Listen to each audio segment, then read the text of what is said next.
Welcome back. Imagine you've done your monthly self-breast exam, found a lump, and your doctor confirms the unthinkable. You have breast cancer.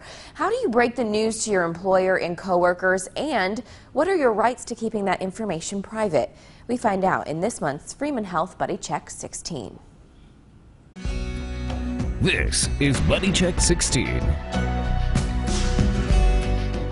You have a qualifying illness, so what can we do to help you? Freeman Health's Chief Human Resources Officer Mary Freer says a breast cancer diagnosis or any cancer diagnosis means you have many rights with what to discuss and not discuss with your employer. Making that decision what and how much of that information I want to share versus how much of that information I'm required to share. Freer says what an employee is required to share is limited due to confidentiality. Employers cannot ask about the illness unless it affects job performance. The employee's health is private and confidential as far as from an HR standpoint, but what the employee decides to share on their own, that's another matter and up to them entirely. A cancer diagnosis qualifies under the Family Medical Leave Act and/or the American with Disabilities Act. So choosing to share a small amount of information on an illness with an HR department could help with providing appropriate time off. So we would look at that diagnosis. We would look at what restrictions they may have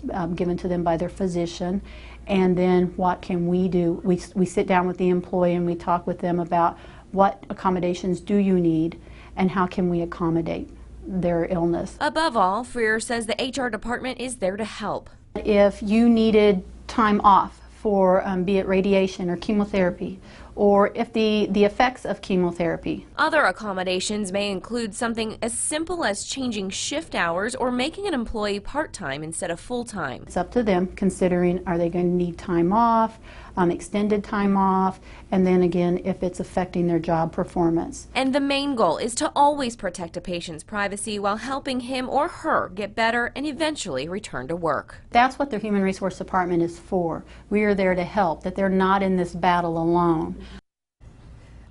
For more information about how you and a friend can sign up for the Buddy Check 16 program, you can log on to our website, 4stateshomepage.com. And by the way, you can also find more information at freemanhealth.com.